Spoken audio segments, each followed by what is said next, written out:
Have you ever been deceived by someone you loved with all your heart? A person you trusted, someone who was supposed to be there for you, but instead, they lied to your face. What would you do if that person was your own daughter? Keep watching to find out how I went from excitement about a family trip to discovering the painful truth about my own daughter's betrayal. It was just another regular afternoon when I got the call. A phone call that I would have never imagined would change everything between me and my daughter. My daughter, Celeste, had called earlier in the month with the most exciting news.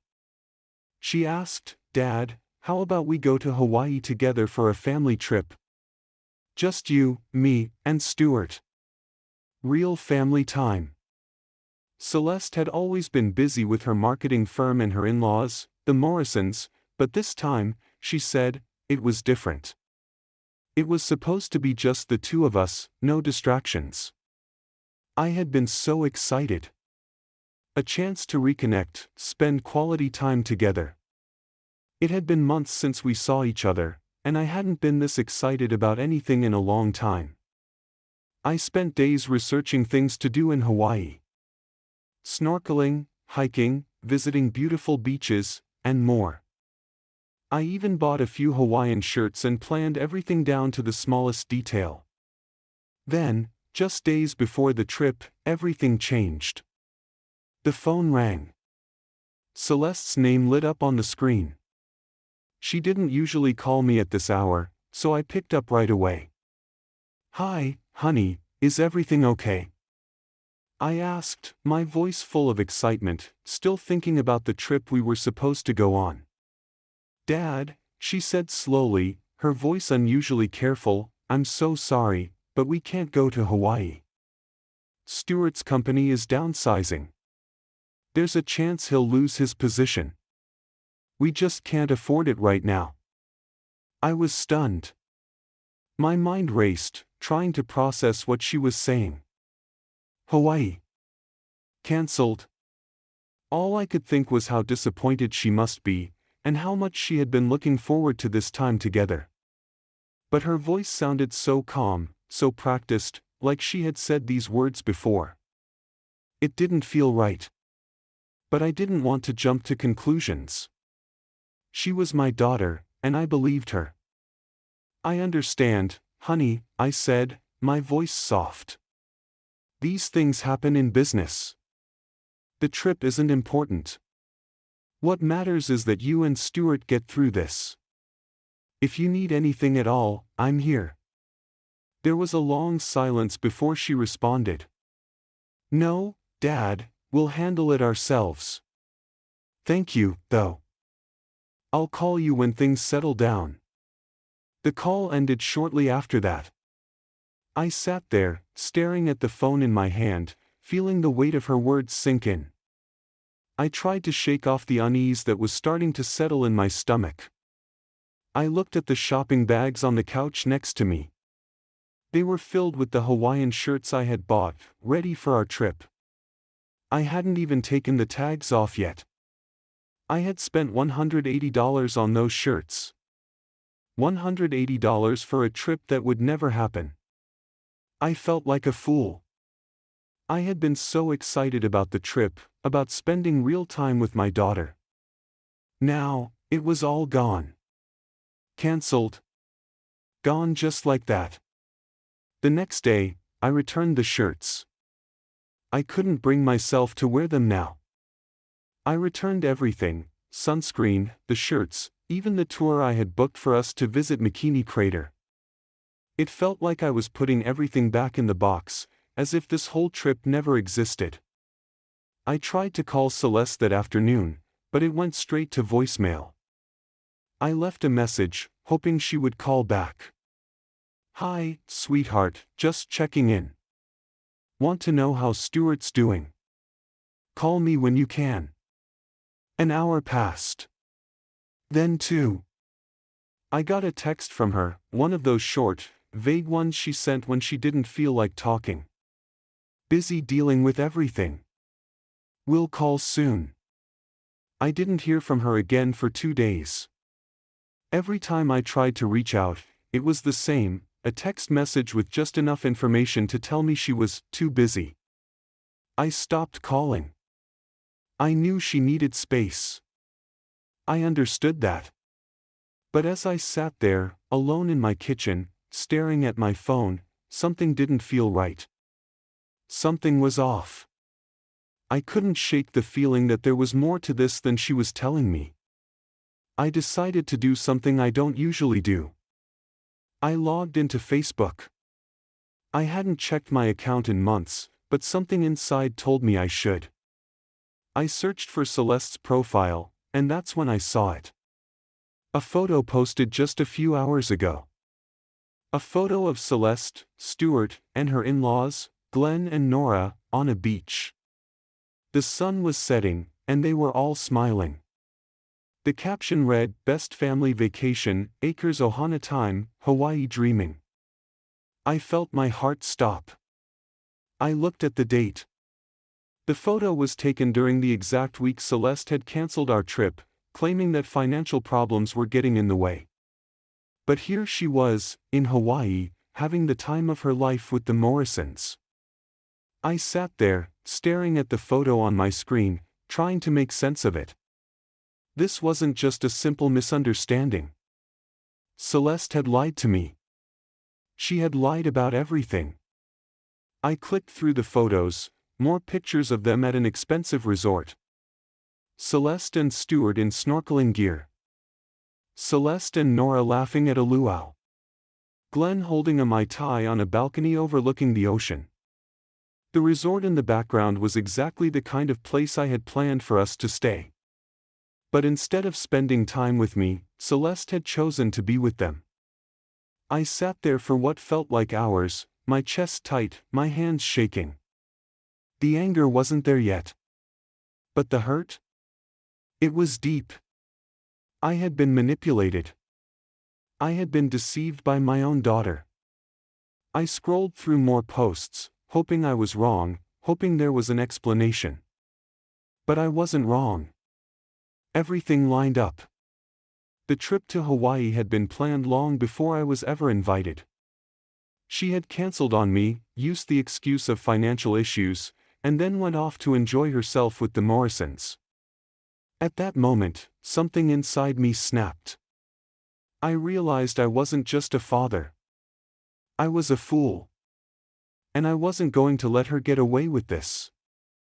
I sat there in the dark, my mind racing, knowing I couldn't just let this go. Celeste had crossed a line, and I needed to figure out how far she was willing to go. Would she continue to lie, or would she come clean? The next move was mine. And I was ready to make it. Keep watching, because the next part of this story will reveal how I turned everything around. The days that followed were a blur. I spent my time sitting in my living room, looking at the same Facebook photos over and over again, trying to make sense of it all. Why had Celeste lied? And why had she chosen them over me? Each time I looked at those pictures, it felt like a stab to my heart. The more I thought about it, the angrier I became. Not just at her, but at myself. How could I have been so easily deceived? My own daughter. I had trusted her with everything. I'd given her my heart, my support, my love. And she had turned her back on me. I couldn't shake the feeling that something was terribly wrong. I wanted answers.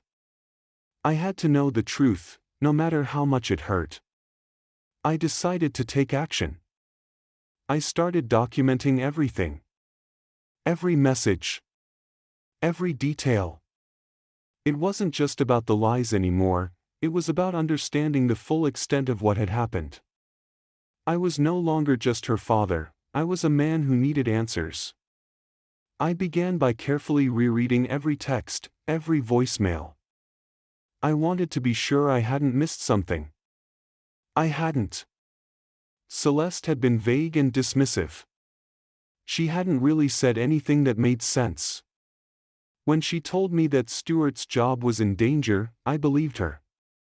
But I couldn't shake the thought, why would she need to cancel a trip for a job situation that wasn't even confirmed yet?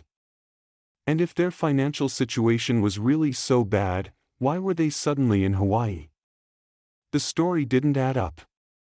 I needed to know more.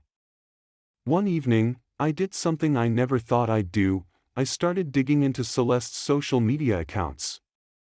Not just her Facebook, but everything. I wasn't proud of it, but I had to know the truth.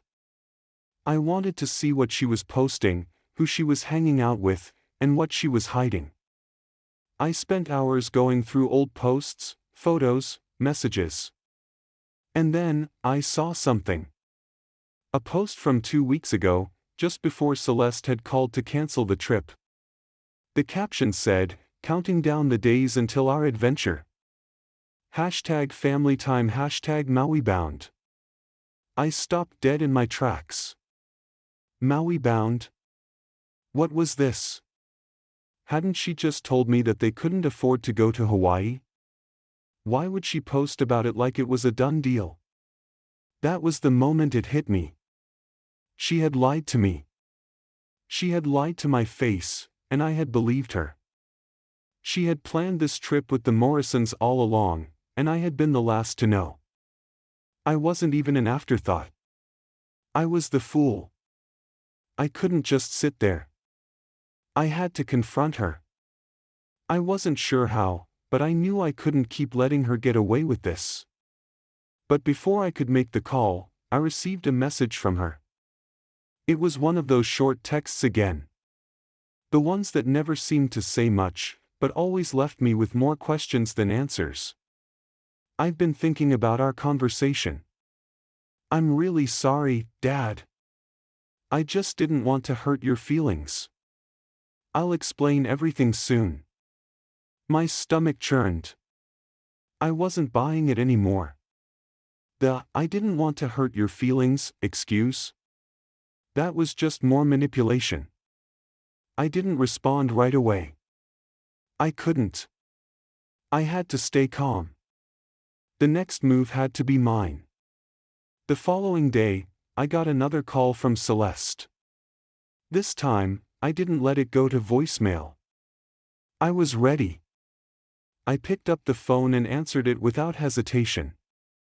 "Hi, Dad," she said, her voice soft, almost like she was trying to hide something. "I've been meaning to talk to you. I owe you an explanation." I took a deep breath. This was it. The moment of truth. "I'm listening," I said, trying to keep my voice steady. "Stuart's job situation was worse than I let on," she began. "We were really worried, and I didn't know how to tell you. The trip just wasn't possible." I clenched my jaw. "Celeste," I said, my voice calm but firm. "I saw your posts. The trip wasn't cancelled because of financial issues. It was cancelled because you didn't want me there. You chose the Morrisons over me." There was a long pause on the other end. I could hear her breathing, but she didn't say anything right away. I pressed on. "Why did you lie to me? Why didn't you just tell me the truth?" Her voice faltered. "I didn't want to hurt you. I thought it would be easier if I just made up an excuse." I felt my anger rising. "You think it's easier to lie to me? You think it's easier to hurt me like this? Celeste, I've been nothing but supportive of you. I've given you everything. And this is how you repay me?" She didn't respond right away. I could hear the faint sound of her voice breaking, but I wasn't going to let her off the hook that easily. She needed to understand the gravity of what she had done. "I'm not some fool you can manipulate," I said, my voice steady but strong. "You've lied to me, Celeste, and now it's time for you to face the consequences." "I'm sorry," she whispered, but I could tell the apology wasn't enough. "Not for me. Not anymore. I've had enough of your lies," I said, cutting her off. "I'm done being the person you call when you need something. I've been your bank, your support, your backup. And where has that gotten me? Nowhere. There was a long pause. I knew I was breaking her heart, but I also knew that she needed to understand that I wouldn't let her walk all over me anymore. Do you want to know what's going to happen next? I asked, my voice quiet but resolute. I'm going to make sure you never take advantage of me again. I'm going to make sure you understand what it means to lie to someone who trusted you. I don't understand, she said, her voice full of confusion. What do you mean? What are you going to do? That's the thing, Celeste, I said. You're going to find out exactly what I mean. And you're going to regret ever trying to pull this over on me. I hung up the phone before she could say anything more. I wasn't sure what my next move would be, but I knew one thing for sure, I wasn't going to let her get away with this. Not now, not ever. The anger simmered inside me, but it wasn't the kind of anger that would destroy me. It was the kind of anger that would fuel me to do something I should have done a long time ago, take control. I began gathering everything. My financial documents, my property records, even old texts and emails. Everything I had ever given her. Everything I had ever done for her. It was all coming together, piece by piece. And then, I thought about the trust. The one I had always put off. But now it was time. The time had come to take the final step. I wasn't going to wait for Celeste to take advantage of me again. It was time to protect myself, and my future. I was ready.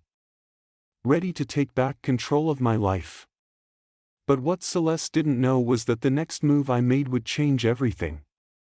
I wasn't going to let her or anyone else take advantage of me ever again. Stay tuned, because what happens next will leave you shocked. I spent the next few days thinking carefully about my next move. The anger still simmered inside me, but I knew I had to keep it in check. I couldn't afford to let emotions cloud my judgment anymore. This wasn't just about a trip to Hawaii anymore. It was about protecting my future and making sure I wouldn't fall prey to manipulation again. I thought about everything I had given Celeste over the years. The money I had loaned her. The gifts, the support. I'd been her safety net every time she needed something. But now, I had to face the hard truth, I had been her bank, not her father. I took a few days to get everything in order. I opened up my financial documents and started making a list. I had paid for her wedding, helped her out when she bought her car, and covered emergency expenses for her and Stuart multiple times. Each one of those times, I'd believed her when she said she needed help. But now, it felt like it had all been used against me. As I sat at my desk, reviewing my financial statements, I began to see the bigger picture. I wasn't just trying to protect my assets from Celeste's manipulation. I was also protecting myself from a lifetime of giving and giving without receiving anything in return. The truth was, I had been far too generous. I'd allowed my love for her to cloud my judgment, and now I had to set things right. My next step was clear. I was going to set up an irrevocable trust. This trust would protect my assets from anyone who might come after them, including Celeste. It was the only way I could ensure that my money and property wouldn't be misused or squandered by someone who had already shown they didn't respect me or my boundaries. I called a lawyer, someone I had known for years and trusted. His name was Richard Chen, and he specialized in estate planning and asset protection. I knew that he was the right person to help me with this. When I met with Richard a few days later, I walked into his office with my folder of documents. I could feel the weight of everything I was about to do. This wasn't just about securing my money, it was about securing my dignity, my peace of mind, and my future. Mr. Griffin, Richard said as he shook my hand, I understand you're looking to set up an irrevocable trust? Yes, I said, sitting down across from him. I've been thinking about it for a while, but with what happened with my daughter, I'm ready to make it official. He nodded, flipping through the documents I had brought with me. This is a serious step, but it sounds like it's exactly what you need. An irrevocable trust will protect your assets from creditors, lawsuits, and, of course, family disputes. I'm not worried about creditors or lawsuits, I replied. I'm worried about someone close to me taking advantage of my kindness. I've been too generous, and it's time for a change. Richard leaned back in his chair, considering my words. I understand. An irrevocable trust is designed to give you peace of mind. Once the assets are transferred into the trust, they're no longer legally yours. You can't change the terms or take them back, but they're protected from any potential claims. It's a powerful tool. I nodded. I need to make sure Celeste can't come after anything once I'm gone. Richard pulled out a piece of paper and began to outline the details. We'll set up the trust with a beneficiary, which will be an organization or cause you care about. In your case, it sounds like you want to direct your assets to a charity, correct? I thought about it for a moment. Yes. I want to support veterans, specifically the Arizona Veterans Alliance. They're a solid charity, and their mission resonates with me. Richard wrote it down. We'll need to list that in the trust documents. We can also include a conditional provision, specifying that if Celeste accepts the trust without contesting it, she'll receive a portion of the funds after your death. I didn't respond right away. The idea of Celeste receiving anything from me felt wrong, but I knew it was the only way I could leave the door open for her to change. I wasn't doing this out of spite. I was doing it because I needed her to understand the value of honesty and integrity. If she wanted my help, she had to come clean. I spent the next couple of weeks working closely with Richard to finalize the details. It wasn't easy. There were a lot of legalities to navigate, and the process was lengthy. But each step brought me closer to the peace of mind I was searching for. I knew that once everything was in place, Celeste wouldn't be able to manipulate me anymore. The hardest part was the waiting. I hadn't heard from Celeste since our last conversation. It had been over 2 weeks, and she hadn't called. Part of me hoped she would reach out, but I knew it was unlikely. She hadn't wanted to come clean. She hadn't wanted to face the truth. And I knew that deep down, she was probably waiting for me to make the next move. Sure enough, I received a text message from her one morning. It was short and simple, just like all the others. Dad, I know things have been tough between us lately. I'm really sorry. I want to talk to you. Can we meet? I stared at the message for a long time, weighing my options. I could have ignored it. I could have stayed angry and shut her out completely. But I knew I had to face her. I knew this conversation would be the moment of truth. I texted her back. I'll meet you. But we need to talk about more than just things being tough. You need to come clean about what happened. She responded almost immediately. I know. I'm ready to talk. I'll come over this afternoon. That afternoon, I sat in my living room, waiting for Celeste to arrive. My heart was heavy, but I was ready. I had prepared myself for this moment. She was going to have to face the consequences of her actions. She would either come clean and apologize, or she would try to manipulate me again. But this time, I wouldn't be fooled. The doorbell rang, and I stood up. When I opened the door, Celeste was standing there, holding a coffee carrier with 2 cups. She looked nervous, but there was a slight smile on her face. She looked like she had something to say, but I wasn't sure if it was the truth. Dad, I was really worried, she said, trying to sound concerned. You haven't been answering your phone. I called 3 times this week. Are you okay? I accepted the coffee but didn't drink it. I'm fine, I said. I've just been busy. But there's something we need to talk about. She looked at me, her eyes searching for any sign of softness, any sign that I might forgive her immediately. But I wasn't going to make this easy. Not this time. Sit down, I said, gesturing toward the couch. We need to talk about Hawaii. About the lies. Her face faltered. Dad, please. I didn't want to hurt you. It was a mistake. A mistake? I said, my voice cold. Celeste, you didn't just make a mistake. You lied to me. You planned a whole trip with your in-laws and told me it was cancelled because of financial trouble. That was a lie. You didn't want me there. And you chose them over me. Her face turned pale, but she didn't say anything. She just sat there, her hands trembling. I could tell she was trying to come up with an excuse, but I wasn't going to let her. You need to understand something, Celeste, I said, my voice steady. This isn't about a trip.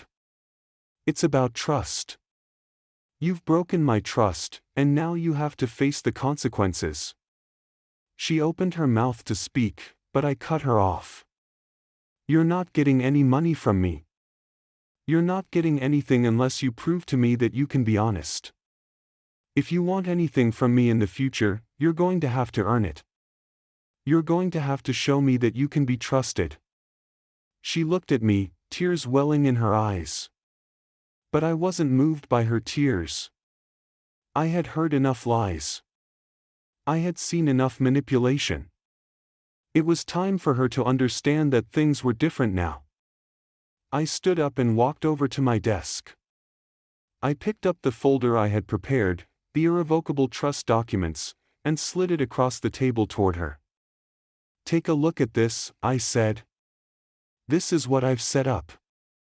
I'm done being your bank. I'm done being manipulated.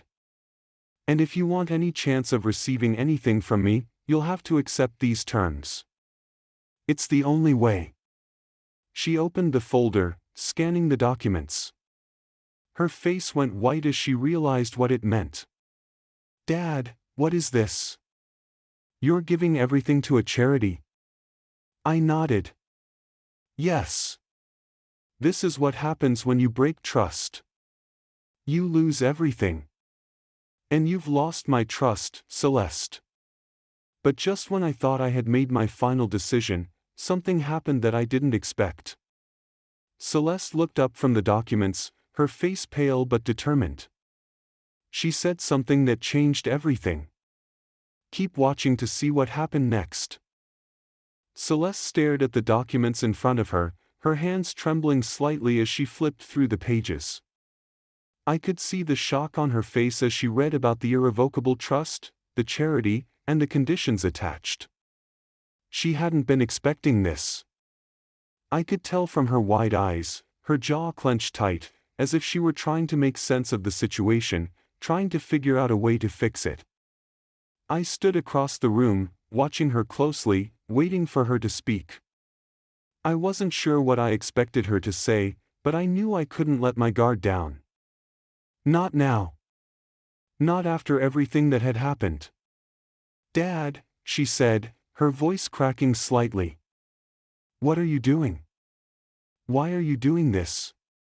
You can't just cut me out like this. Her words stung, but they didn't surprise me. This wasn't about her feelings anymore. This was about standing firm. She had crossed a line, and I wasn't going to let her manipulate me any longer. I'm not cutting you out, Celeste, I said, my voice steady but firm. I'm giving you a chance. A chance to prove that you can be honest with me. If you want to be part of this family again, you need to earn that trust. I'm not just handing you everything like I have in the past. She looked down at the papers, her fingers gripping the edges tightly, as if she were holding on to the last thread of control. I could see her struggling, trying to find a way to make this go away, to twist it into something that would benefit her. But this time, I wasn't giving in. "You're giving the money to a charity?" she asked, her voice shaking. "You're giving it to people you don't even know, while your own daughter is here, needing your help?" "I've helped you enough," I said, my tone calm but unyielding.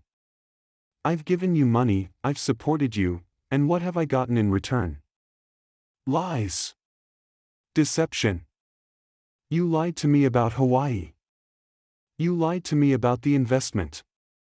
And now, you want me to just hand you $100,000 like I always have?" Her face flushed with anger. "It's not like that, Dad.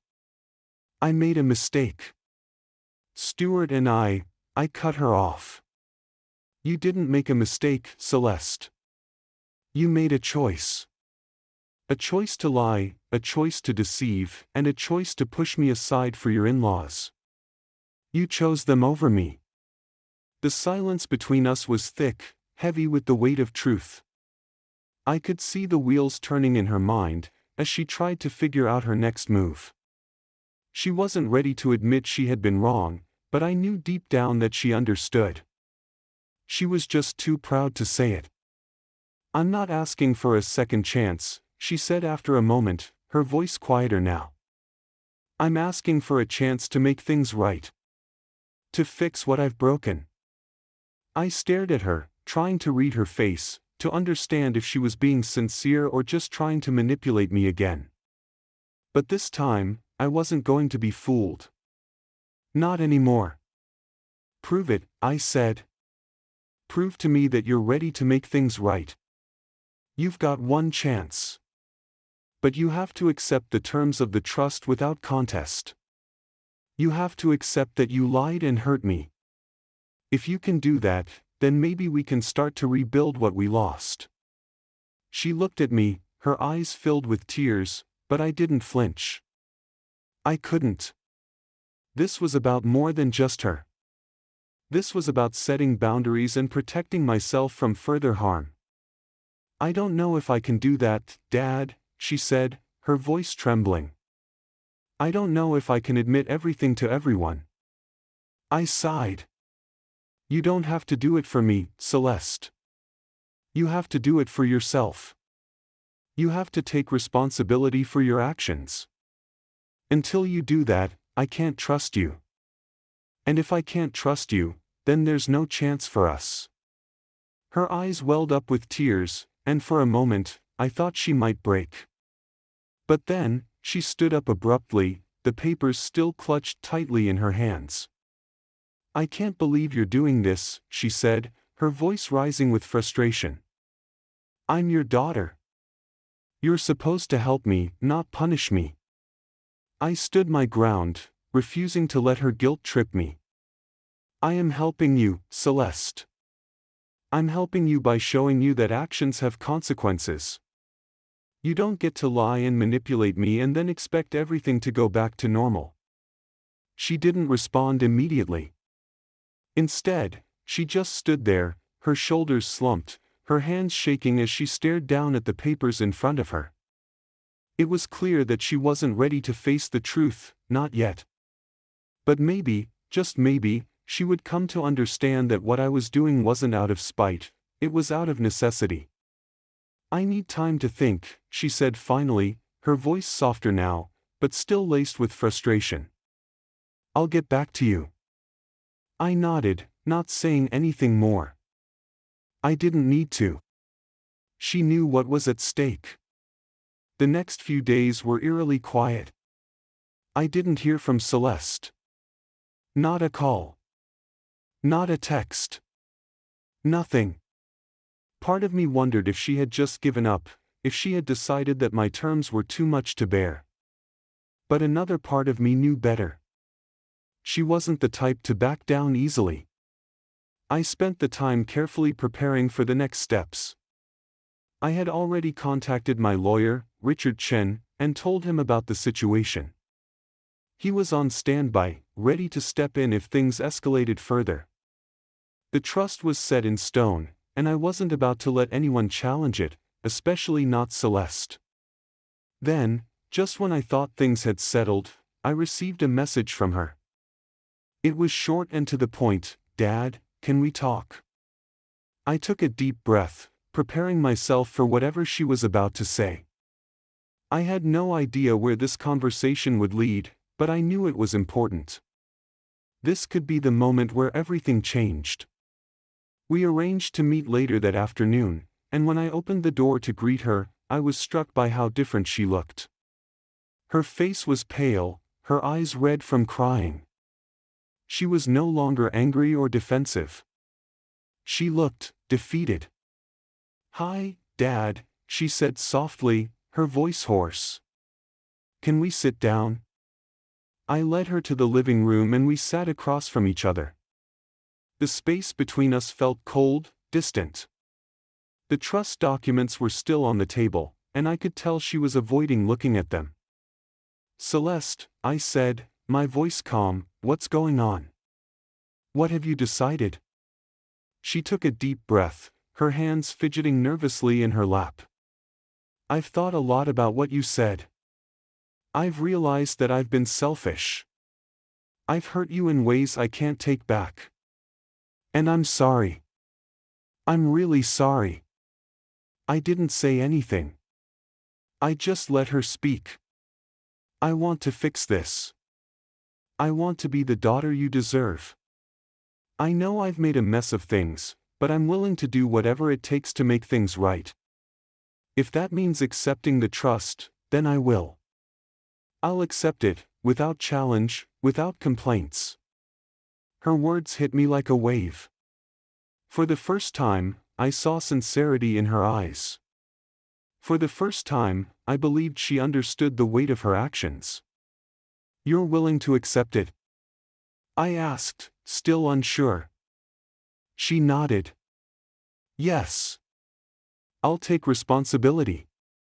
I'll be honest with everyone. I'll tell them the truth about what happened with the trip and the investment. I won't hide anymore." I sat back, processing her words. This was the moment. The moment I had waited for. She had finally understood what she had done, and more importantly, she was willing to make things right. "All right," I said, standing up. "Let's make this official." As Celeste accepted her fate, I knew that the journey wasn't over. But something unexpected happened in that moment. A new challenge emerged. Would she truly follow through with her promise, or was this just another lie in disguise? Stay tuned for the next part of this story. Things are about to get even more complicated. After that conversation with Celeste, I felt a mix of emotions: relief, hesitation, and uncertainty. She had finally accepted the truth. She had admitted her mistakes and promised to make things right. But deep down, I knew that it wasn't going to be that simple. Could I trust her? Could I truly believe that this time, she was sincere? I decided to wait. Time would tell if her words matched her actions. I wasn't going to rush into anything, especially when the stakes were this high. The next few days passed without any real change. Celeste didn't call me every day like she used to, which was a good sign. I wasn't hearing from her constantly, asking for money or assistance. Instead, it seemed like she was giving me space. For the first time in a long time, I felt like I was in control of my life again. But then, something unexpected happened. One afternoon, I received a call from Richard Chen, my estate attorney. I had been working closely with him over the past few weeks to finalize the irrevocable trust, but this call was different.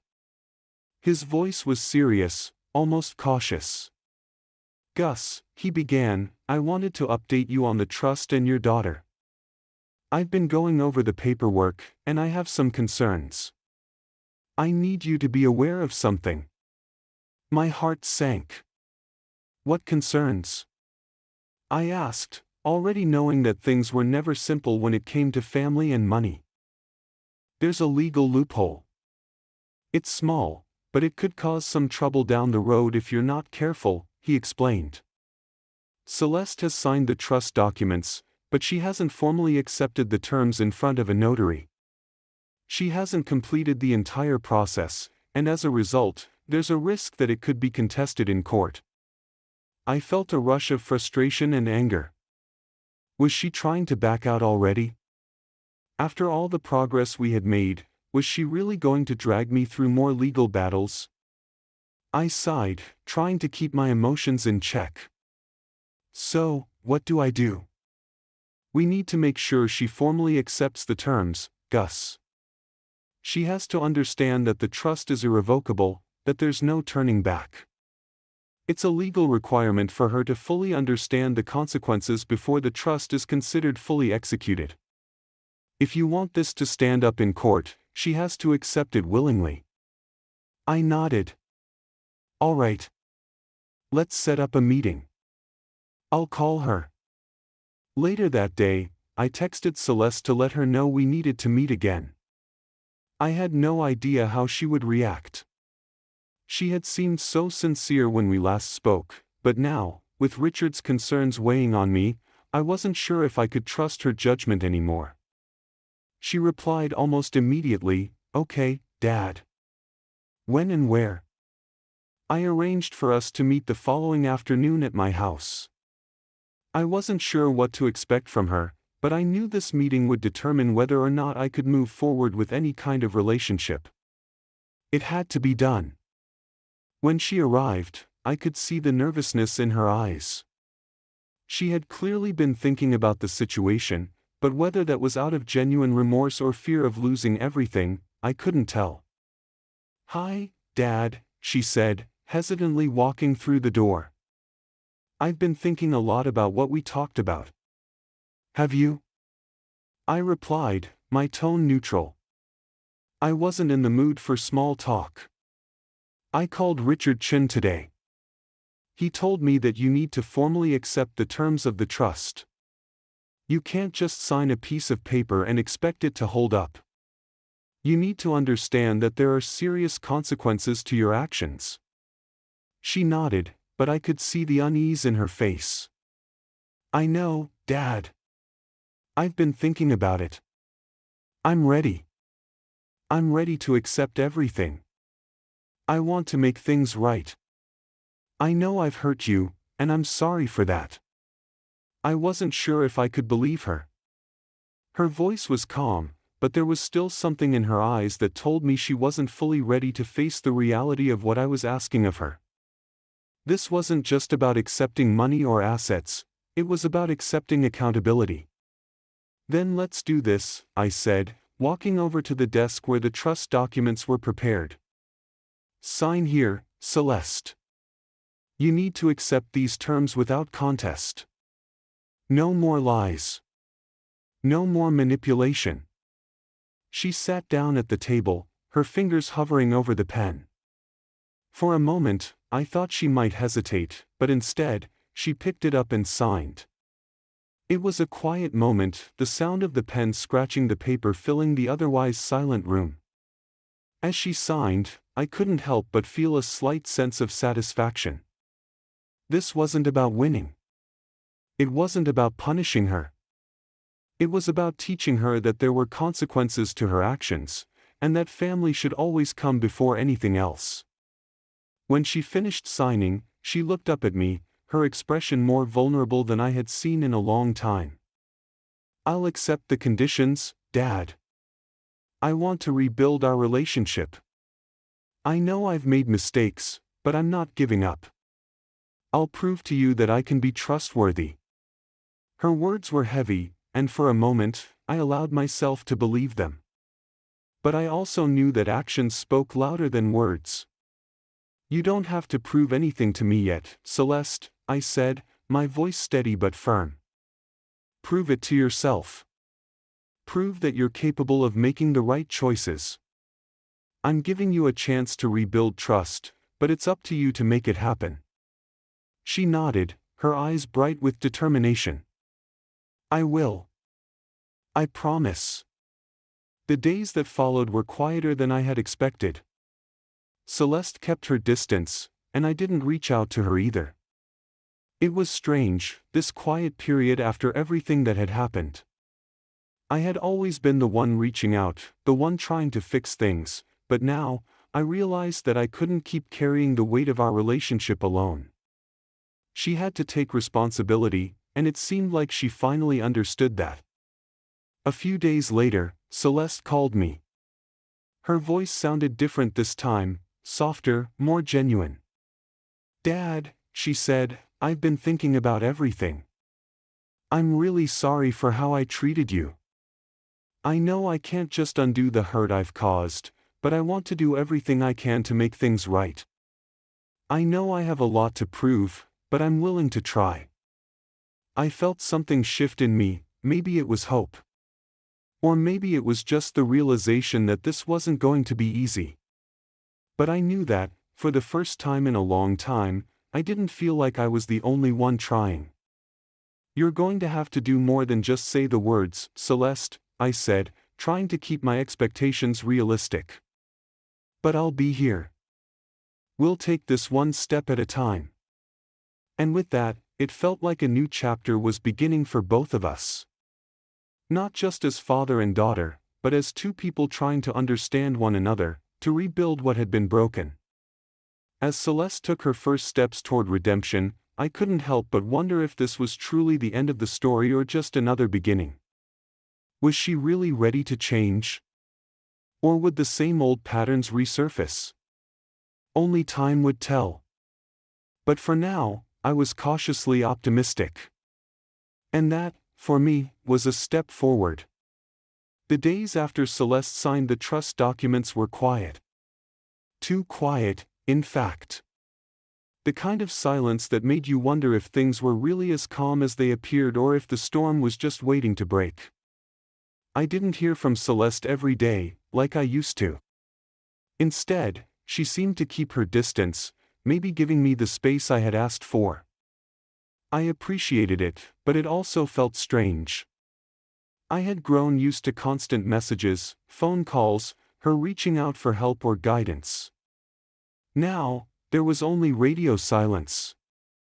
I found myself thinking about her often, wondering if this change would stick. Could she really change? Could we really rebuild the relationship that had been so strained, so fragile for the past few months? The truth was, I didn't know. All I could do was wait and see.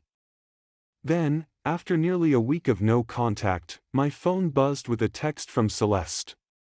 The message was simple, but it carried more weight than any message she had ever sent before. "Hi, Dad. I've been thinking a lot. I know I can't fix everything overnight, but I want to try. Can we meet? I need to talk to you." I stared at the message for a long moment, unsure how to respond. A part of me wanted to ignore it. Part of me wanted to keep my distance, to protect myself from any more disappointment. But another part of me knew that this was the moment. This was the time to see if her words matched her actions. I replied with a simple, "When and where?" She texted back almost immediately, "Tomorrow. At your house, 2 p.m. The next day, I waited for her. I wasn't sure what this meeting would be. Would she stick to her word? Would she really try to change, or was this just another round of manipulation? The clock ticked closer to 2 p.m., and when the doorbell rang, I took a deep breath and opened the door.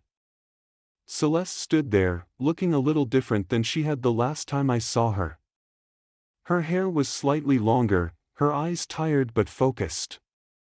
She was still the same woman I had raised, but there was a new kind of maturity in her face. A vulnerability, maybe, that hadn't been there before. "Hi, Dad," she said quietly, her voice unsure. "Can we talk?" "Come in," I replied, stepping aside to let her through. We both sat down in the living room, but this time, it didn't feel like a confrontation. It felt like a conversation. A real conversation. I didn't know where this would go, but I was willing to listen. "How have you been?" she asked after a long silence, looking at me. "I've been okay," I said honestly, meeting her gaze. Busy with work and getting things in order. How about you? I've been better, she replied. There are things I need to say, things I've been carrying around for too long. I sat back in my chair, waiting. I wasn't sure what she was going to say, but I knew this conversation could change everything. I know I hurt you, Celeste continued, her voice cracking slightly. I lied to you. I manipulated you. And I don't have any excuse for that. I was selfish. I wanted things my way, and I didn't care about the consequences. I took you for granted, and I took advantage of your kindness. And I'm so sorry. Her words hit me harder than I expected. I had heard apologies from her before, but this one felt different. There was no defensiveness, no excuses. Just pure honesty. I've been working on myself, Dad, she continued. I'm going to therapy. I'm trying to understand why I did what I did. And I know that doesn't undo anything, but I wanted you to know that I'm serious about changing. I want to rebuild our relationship. And I understand now that it's not going to happen overnight. I've hurt you too much for that. I couldn't speak at first. I had no idea how to respond. She was finally admitting everything I had known but had been too afraid to confront. The lies, the manipulation, the choices she had made to put herself and the Morrisons above her own family. Thank you for saying that, I said finally, my voice steady. It means a lot to me that you're being honest. But I need to tell you something too, Celeste. Trust is something that takes time to rebuild. I can't just forget everything that happened. I can't pretend like it didn't hurt. She nodded, tears welling up in her eyes. I know. I don't expect you to forgive me right away. But I need you to know that I'm committed to making things right. I don't want to keep running away from my mistakes. There was silence between us for a few moments. I could see the sincerity in her eyes, and for the first time in a long time, I believed her. But I also knew that it was going to take more than words. It was going to take action. She needed to show me that she was truly committed to making this work, and I needed to see that she wasn't just trying to manipulate me again. Celeste, I said, my voice soft but firm. You've hurt me, and you've hurt our family. But I'm not giving up on you. I'm not giving up on us. But you have to prove to me that you're ready to do the work. You can't just show up and expect things to go back to normal. It's going to take time. And it's going to take effort. Are you ready for that? She wiped away a tear, nodding. I'm ready, Dad. I'll do whatever it takes. A few weeks passed since that conversation. Celeste had kept her word. She didn't call me every day, but she did check in regularly. She wasn't asking for money or favors anymore. She was asking for support, but in a different way. She was building a foundation, brick by brick, to show me that she was serious about changing. She continued going to therapy, working on herself, and slowly but surely, she started to rebuild her relationships with the people she had hurt. She reached out to the Morrisons and admitted the truth about the lies she had told them, as well as the situation with the trip to Hawaii. It wasn't easy for her, but she did it. She had to confront her own shame and guilt, but she did it. As for me, I kept my distance, giving her the space she needed. I wasn't ready to fully trust her again, but I was willing to give her a chance. I watched as she made small, consistent changes in her behavior. She wasn't perfect, but she was trying.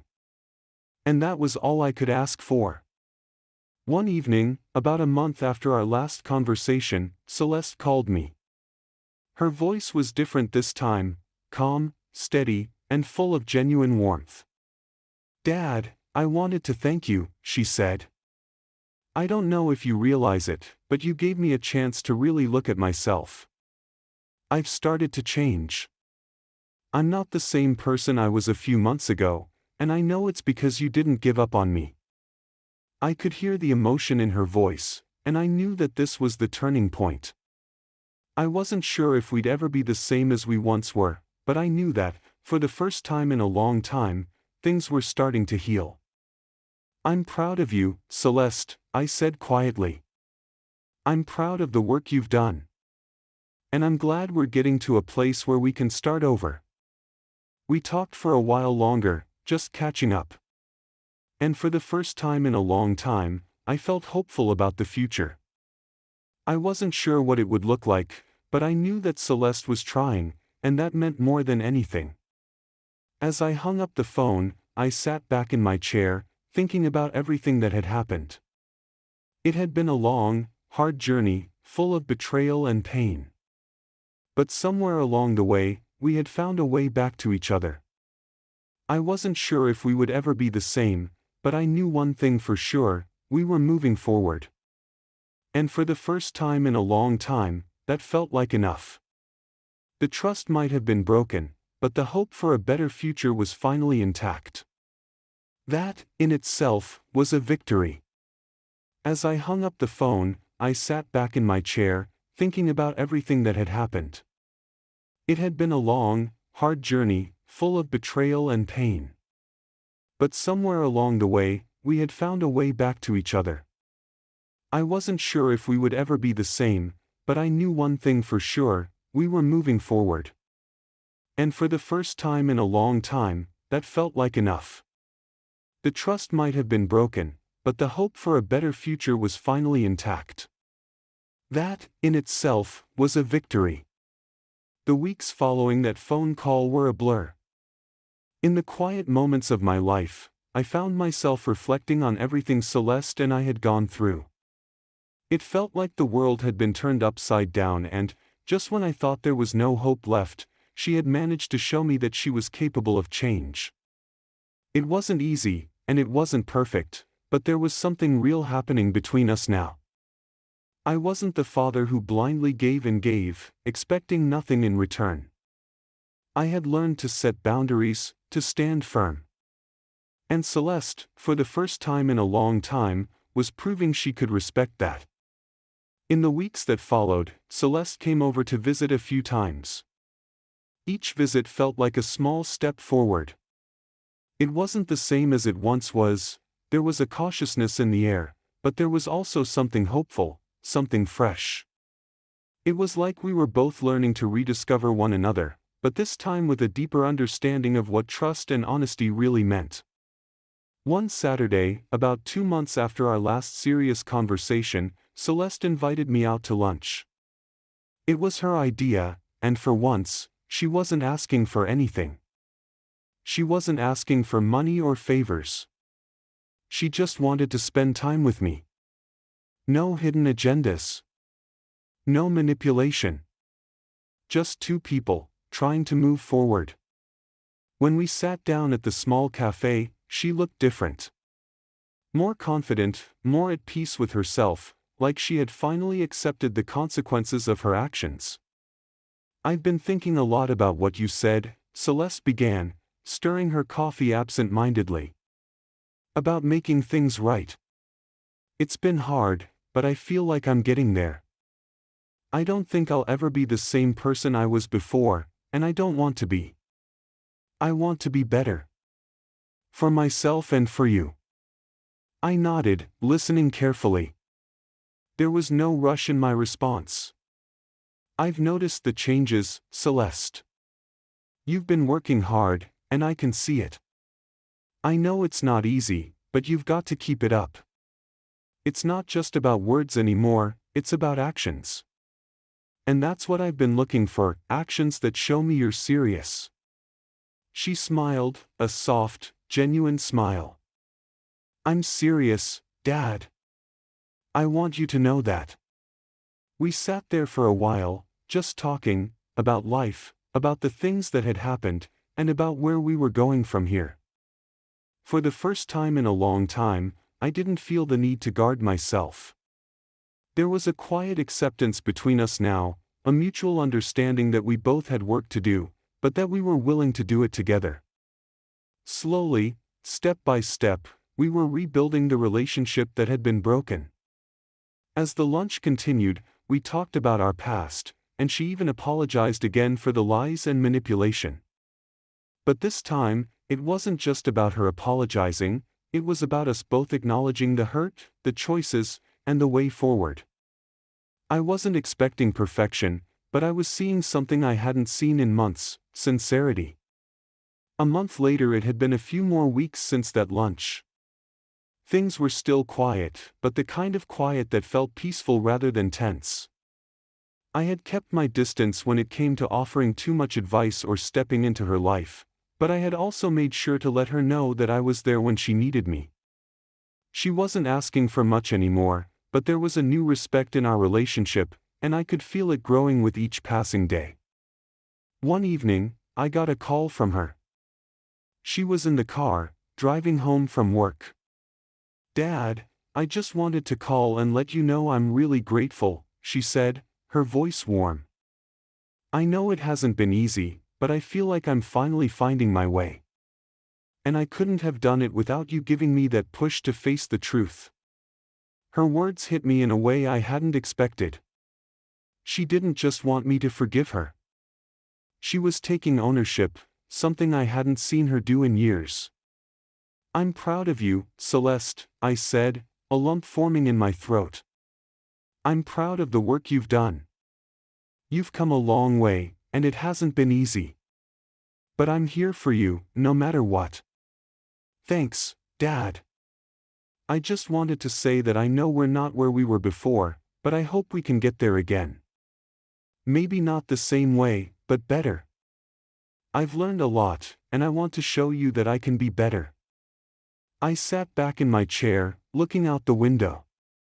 It was a simple phone call, but it felt like everything had shifted in that moment. She was ready to take full responsibility for the past. She wasn't asking for forgiveness, she was showing me that she had earned it. As the months passed, I started to see the subtle shifts in Celeste's behavior. She was more thoughtful, more self-aware. She wasn't asking for handouts, and she wasn't trying to manipulate me anymore. And while I still wasn't fully open to letting her back in the way she had once been, I could feel a new kind of connection forming between us. We didn't talk about the trust much after she signed the papers. She had accepted it, and that was that. But it was clear that the trust had become more than just a legal document. It had become a symbol of boundaries, of respect, and of accountability. It was the line in the sand that had forced us both to confront the truth. One afternoon, I got a call from her again. This time, it was a quick check-in. But as the conversation continued, I could hear a new kind of peace in her voice. "I think I'm ready to visit you more often," Celeste said, a soft laugh in her voice. "I miss spending time with you. I know it's been a slow rebuild, but I think we're finally starting to get to a good place." I smiled, knowing that this was the next step. This was what I had been waiting for, the willingness to be vulnerable and honest, to accept the pace at which healing happens. "Whenever you're ready," I said. "There's no rush. Just know that I'm here." She laughed again, sounding lighter than she had in months. "Thanks, Dad. I'll let you know when I'm free. Talk to you soon." As I hung up the phone that day, I leaned back in my chair and allowed myself to breathe for the first time in a long while. The road hadn't been easy, but it had led us here, to a place of understanding. Celeste and I weren't where we used to be, but that was okay. We didn't need to go back. What mattered now was that we were moving forward, together. If you've ever struggled with trust, family, or forgiveness, you know that it's not a smooth journey. But sometimes, with the right amount of time and effort, we find our way back. I hope this story showed you that redemption and healing are possible, no matter how broken things may seem. If you've learned something or want to share your thoughts, leave a comment below. I'd love to hear your stories. And if you want to see more stories like this, be sure to like and subscribe for more. Thanks for watching.